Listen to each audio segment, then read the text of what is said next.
दोस्तों, ईरान और इजराइल का जो मामला है वो अब एक तरीके से प्रॉक्सी वॉर की तरफ बढ़ता हुआ नज़र आ रहा है। आज के इस वीडियो में मैं आपको ईरान की तैयारियों से जुड़ी खबरें दिखाने की कोशिश करूंगा। आपको बताऊंगा कि गज़ा में रेजिस्टेंस फोर्सेस ने किस तरीके से इजराइलियों पर घात लगाकर हमला किया, उस हमले में क्या कुछ हुआ है, कितने इजरायली मारे गए हैं या नहीं मारे गए हैं, वो तमाम सारी खबरें, तमाम सारी स्टोरीज़ मैं आपको आज इस वीडियो में बताने और दिखाने की कोशिश करूंगा और बताऊंगा कि आखिर अब फ़लस्तीन में गज़ा में पत्रकार हड़ताल पर, भूख हड़ताल पर क्यों उतर आए हैं, वो तस्वीरें और यूरोपीय संघ को अब्बास अरागची, ईरान के जो विदेश मंत्री हैं, उन्होंने क्या हिदायत दे दी है, क्या चेतावनी दे दी है, तमाम सारी खबरें हैं। लेकिन सबसे पहले फटाफट आपको ये वीडियो दिखाता हूँ। ये तस्वीर देखिए ज़रा पहले, ये देखिए, ये जो तस्वीर आप देख रहे हैं दोस्तों, ये रफ़ा की तस्वीर है और ये दरअसल इजरायली जो हमलावर हैं उनकी तरफ से ये एक्शन लिया गया है। लेकिन ये एक्शन क्यों लिया गया है वो जानना आपके लिए ज़्यादा ज़रूरी है। इन तस्वीरों में आप साफ तौर पर देख सकते हैं कि आसमान में जो है एक तरीके से वो तस्वीरें, वो फ्लायर्स की तस्वीरें, जो फ्लायर अटैक किया है इजराइल ने, वो तस्वीरें आप देख रहे हैं। मिडिल ईस्ट ऑब्जर्वर नाम का ट्विटर हैंडल, उसने ये वीडियो जारी किया जिसमें बताया गया the occupation is launching flare intensively in the skis of Rafah, southern Gaza Strip after an Israeli forces fail into the resistance ambush. सीधे तौर पर बताया गया कि जब रेजिस्टेंस फोर्सेस के एम्बुश में, हमले में चारों तरफ से इजरायली फोर्सेस घिर गईं, उसके बाद इजरायली फोर्सेस ने ये हमला किया है। कैसे फंसी इजरायली फोर्सेस, क्या कुछ हुआ, उसकी तस्वीर में उसके बारे में भी बता देता हूँ। जस्ट उसके आगे देखिए, ये देखिए, ये एक और ख़बर उसके आगे सामने निकल करके आई जिसमें ये बताया गया कि अल-कसम ब्रिगेड ने इजराइल की 143वीं डिवीज़न को जो है एक तरीके से अपने जाल में फंसा लिया, अपने हमले में एक तरीके से फंसाया और उसमें ये बताया गया कि घात लगा करके बुरी तरीके से फंसा लिया। इसके बाद इन्हीं को बचाने के लिए, राहत और बचाव कार्य के लिए जो टीमें, इजराइल की जो टीमें, इजरायली सेना की जो टीमें पहुंची, उन पर ज़बरदस्त हमला किया गया। घटना के बाद इजरायली सेना ने हनी बॉल प्रोटोकॉल सक्रिय किया और घात स्थल पर बमबारी शुरू कर दी। जो तस्वीरें मैंने अभी आपको दिखाई, जो अभी भी आप अपने स्क्रीन पर देख सक रहे हैं, उसी की तस्वीर है। जब रेजिस्टेंस फोर्सेस ने, अल-कसम ब्रिगेड ने जब इन इजरायलियों को अपने चंगुल में फंसा लिया, उसके बाद ये कार्रवाई अंजाम दी गई दोस्तों। लेकिन इसमें दावा किया जा रहा है कि तमाम सारे आईडीएफ के लोग मारे गए हैं, तमाम सारे सैनिक जो हैं घायल किए गए हैं और इनको निकालने के लिए बड़े पैमाने पर हेलीकॉप्टर्स के ज़रिए निकासी अभियान भी इजराइल की तरफ से चलाया गया है। हालांकि इस हमले की ऑफिशियल जो पुष्टि है अभी अल-कसम की तरफ से आनी बाकी है, लेकिन दावा किया जा रहा है कि ये हमला सीधे तौर पर अल-कसम की तरफ से किया गया है दोस्तों। उधर दोस्तों, इस रफ़ा में इस हमले की जो खींच है वो दूसरी तरफ निकालने की कोशिश कर रहा है। ये एक ट्विटर हैंडल है, ओसामा अबू राबी का नाम से ये ट्विटर हैंडल है, उन्होंने ये वीडियो जारी किया। ये वीडियो आप देख सकते हैं। इसमें ये बताया गया है कि 12 फ़लस्तीनियों को इजरायली डिफेंस फोर्सेस ने मार दिया है, उनको शहीद कर दिया है। इन्होंने ट्वीट करते हुए बताया कि 12 martyrs and several injuries were reported due to the occupation's bombing of displaced person tent in al Shati camp. Al Shati camp में जो डिस्प्लेस लोग रह रहे थे कैंपों में, उस कैंप पर इजराइल की तरफ से बड़ा हमला किया गया। उसमें 12 निर्दोष लोग मारे गए और दर्जनों लोग उसमें घायल हो गए हैं। और ये उसी के वक्त की वो तस्वीरें हैं जब घायलों को जो है इलाज के लिए ले जाया जा रहा है। ये उस वक्त की एम्बुलेंस वगैरह की तस्वीरें दिखाई जा रही, उस हमले के बाद की ये तस्वीरें हैं। उधर दोस्तों, आईडीएफ अब सीधे तौर पर पत्रकारों को भी निशाना बनाने से नहीं चूक रहा है। आईडीएफ ने सीधे तौर पर दोस्तों एक डॉक्टर का बीते दिन पहले अपहरण किया और उसके बाद उस अपहरण की जो पत्रकार रिपोर्टिंग कर रहे थे उनको मार दिया। पूरी खबर क्या है वो मैं सबसे पहले आपको दिखा रहा हूँ। ये जरा तस्वीर देखिए, ये उसी पत्रकार की तस्वीर है जो आप अपने इस वक्त स्क्रीन पर देख रहे हैं। और ये पत्रकार दोस्तों, दरअसल हुआ ये था कि इनका जो नाम है, इस पत्रकार का जो नाम है तामेर अल-जानी नाम है और इनकी हत्या कर दी गई है। और इनके साथ जो फोटो जर्नलिस्ट थे इब्राहिम अबू अशीबा, उनको घायल कर दिया इजरायली फोर्सेस ने। जब यह हमला उस वक्त हुआ जब ये लोग रफ़ा में रेड क्रॉस अस्पताल के पास जो अबू यूसुफ अल नज़ार अस्पताल के निदेशक बीते दिनों जो अगवा किए गए डॉक्टर मारवान अल हम्स, उनका जब अपहरण हुआ तो उसी अपहरण की ये लोग रिपोर्टिंग कर रहे थे और उसके बाद जो है इजरायली फोर्सेस ने इनको मार दिया। अब मैं आपको बताता हूं कि दरअसल वो कौन डॉक्टर हैं जिनकी ये रिपोर्टिंग कर रहे थे, जिनके ये वो डॉक्टर हैं। देखिए ये वो डॉक्टर हैं दोस्तों, ये वो डॉक्टर हैं डॉक्टर मारवान अल हम्स। ये डायरेक्टर हैं अबू यूसुफ अल नज़र हॉस्पिटल, रफ़ा में जो हॉस्पिटल है अबू अल नज़र हॉस्पिटल, उसके ये डायरेक्टर हैं। बीते दिनों इनका अपहरण कर लिया गया और अपहरण की रिपोर्टिंग दरअसल ये पत्रकार कर रहे थे जब इजरायली फोर्सेस ने उनकी हत्या कर दी दोस्तों। तो ये एक बड़ी खबर है कि अब इजरायली फोर्सेस सीधे तौर पर युद्ध के नियमों के खिलाफ जा करके पत्रकारों को निशाना बना रही हैं।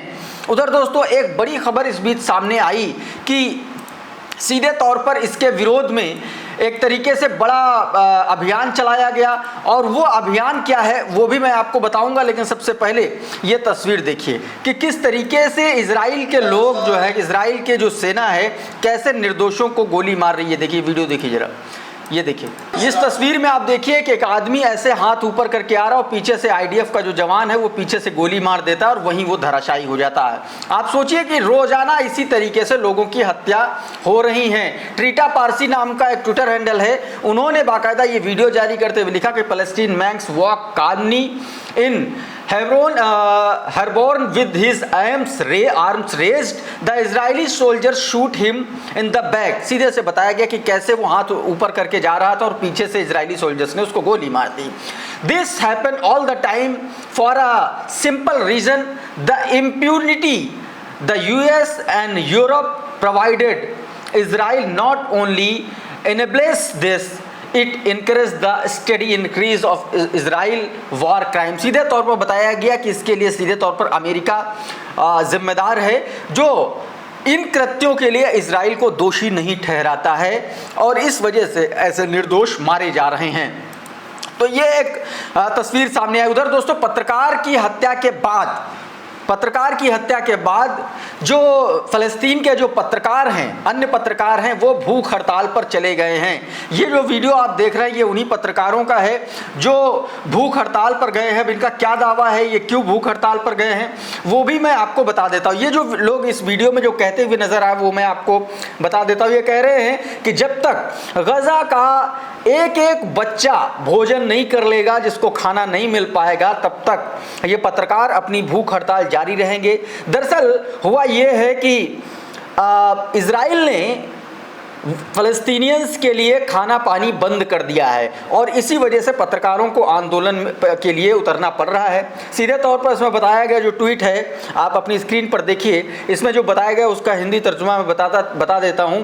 पत्रकारों ने एक समूह ने ये घोषणा की कि खाली पेट आंदोलन की शुरुआत वो कर रहे हैं। गजा में भुखमरी के हालात और इजराइल द्वारा मानवीय सहायता पर प्रतिबंध लगाए जाने के बीच ये अभियान दुनिया भर के लोगों से अपील कर रहा है कि उन 2 मिलियन से अधिक फ़लस्तीनियों के साथ एकजुटता दिखाएं जो भुखमरी और सामूहिक नरसंहार के खतरे का सामना कर रहे हैं। इन पत्रकारों का दोस्तों सीधा संदेश है कि जब तक गजा के बच्चे खाना नहीं खा सकते तब तक वो भी खाना नहीं खाएंगे।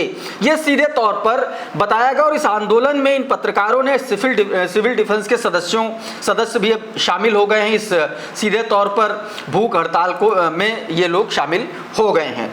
उधर दोस्तों एक और वीडियो सामने आई है, देखिए ये तस्वीरें देखिए, ये आज रात की तस्वीरें हैं। इन तस्वीरों में देखिए कि आज रात की इन तस्वीरों में देखिए कि किस तरीके से फ़लस्तीन के भीतर गजा में इजरायली सेटलर्स हैं किस तरीके से फ़लस्तीनियों के घर में घुस करके उनको निशाना बना रहे हैं।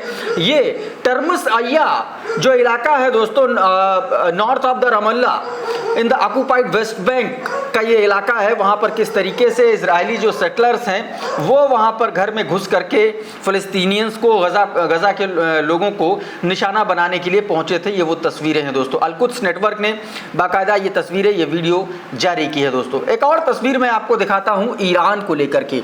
ईरान के विदेश मंत्री अब्बास अरागची ने फिर से दोस्तों यूरेनियम एनरिचमेंट को लेकर के एक बड़ा दावा कर दिया। उन्होंने सीधे तौर पर दो टूक शब्दों में कह दिया है कि ईरान अपना न्यूक्लियर प्रोग्राम किसी भी हालत में बंद नहीं करेगा और वो यूरेनियम का एनरिचमेंट अर्थात यूरेनियम का संवर्धन वो हर कीमत पर जारी रखेगा। यानी कि सीधे तौर पर उन्होंने इससे इनकार कर दिया। क्या कुछ अब्बास अरागची ने कहा है ये सुनिए और उसके बाद एक और बयान मैं इनका सुनाता हूं। पहले ये सुनिए। Reconstitute its enrichment program. Is it continuing now, or has the damage been so severe that it is all stopped? It is now stopped because, yes, damages are serious and severe. But obviously, we cannot give up our enrichment because it is an achievement of our own scientists. And now, more than that, it is a question of national pride. Our enrichment is so dear to us. तो दोस्तों सीधे तौर पर इस बयान में Abbas Araghchi ने अपनी बात रख दी। उधर अब्बास अरागची ने दोस्तों एक और बात कही, जो इजराइल के खिलाफ हमास और हिजबुल्लाह लगातार हमले कर रहे हैं उसका खुला समर्थन अब ईरान ने कर दिया है। अब्बास अरागची ने दोस्तों बीते दिनों फॉक्स न्यूज को दिए एक इंटरव्यू में सीधे तौर पर कहा कि हिजबुल्लाह और हमास जो हैं वो फ्रीडम के लिए, फिलिस्तीन की फ्रीडम के लिए लड़ रहे हैं और ईरान जो है उनको अपना समर्थन जारी रखेगा। साफ तौर पर यह कह दिया है दोस्तों। सीधे कहा Hamas and Hezbollah are freedom fighters, they are fighting for their homeland and we will continue to support them. सीधे तौर पर कहा कि हम उनको लगातार सपोर्ट करते रहेंगे। ये बयान उन्होंने दिया, ये बयान भी जरा सुन लीजिए। I'm not going to compare, but you know this. What you said is exactly what Americans and Israelis are doing.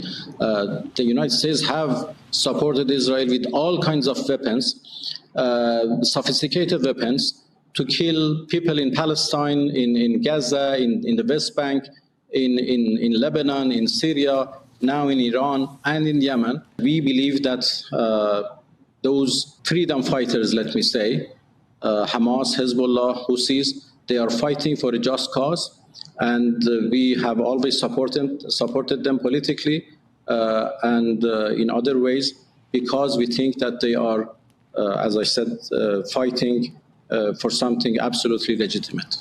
इतना ही नहीं दोस्तों, एक और खबर आपको दिखाता हूं अब्बास अरागची से जुड़ी हुई। ईरानियन जो एजेंसी है मेहर न्यूज एजेंसी, उसके मुताबिक अब्बास अरागची ने यूरोपीय संघ के जो देश हैं उनसे दो टूक कह दिया है। Iran finance minister wants UNSC against E3 abuse of resolution 2231। सीधे तौर पर कहा कि जो यूनाइटेड नेशन सिक्योरिटी काउंसिल का जो प्रस्ताव 2231 है वो सीधे तौर पर उस प्रस्ताव को अनदेखी हो रही है, उसको गलत तरीके से इस्तेमाल किया जा रहा है और इसके लिए उन्होंने यूएनएससी को वार्न किया। उन्होंने बीते दिन एक ट्वीट किया जिसमें उन्होंने यूएन के जो महासचिव हैं एंटोनियो गुटेरेस उनको बाकायदा टैग करते हुए उन्होंने लिखा था। सीधे तौर पर उन्होंने कहा through their action and statements including the providing political and material support to the recent unprovoked and illegal military aggregation of Israel and the US rejection of the main pillars of the JCPOA and their long-standing and the ongoing failure to the uphold their commitments, the E3 have relinked their role as participant in the JCPOA। सीधे तौर पर उन्होंने कहा कि JCPOA में जो E3 के देश हैं उनका जो स्टैंड है वो सीधे तौर पर संदिग्ध है और इसीलिए उन्होंने सीधे तौर पर यूएन को जो महासचिव उनको टैग करते हुए ये बात रखी। उधर दोस्तों लगातार ईरान में हमास से जुड़े हुए लोगों के खिलाफ एक्शन लिया जा रहा है। ये देखिए ईरान अरेस्ट मोर मोसाद लिंक्स एजेंट। सीधे तौर पर बताया गया कि ईरान में मोसाद से जुड़े हुए मोसाद एजेंटों से जुड़े हुए जो लिंक्स हैं उन पर लगातार जो है एक्शन हो रहा है। दोस्तों 12 दिनों के एग्रेशन के बाद 3 ऐसे मोसाद के एजेंट हैं जिनको सीधे तौर पर जिनको असैसिनेट किया जा चुका है, जिनको फांसी दी जा चुकी है। इस खबर में सीधे तौर पर जो रिवोल्यूशनरी प्रोसिक्यूटर हैं नॉर्थ खोरासन के जावेद अली, उन्होंने इस बात का दावा किया और सीधे तौर पर उन्होंने कहा कि उनके खिलाफ एक्शन लगातार जारी रहेगा। उधर दोस्तों ईरान लगातार दबाव बना रहा है चारों तरफ से। अब देखना होगा कि ईरान का दबाव और गजा में इजराइल के बढ़ते नरसंहार को लेकर के क्या अब विश्व समुदाय इजराइल पर किसी तरीके का कोई सैंक्शन लगाएगा, कोई दबाव बनाएगा या नहीं बनाएगा, ये देखने की बात होगी। इस वीडियो में फिलहाल इतना ही। बहुत बहुत शुक्रिया, बहुत बहुत धन्यवाद, नमस्कार।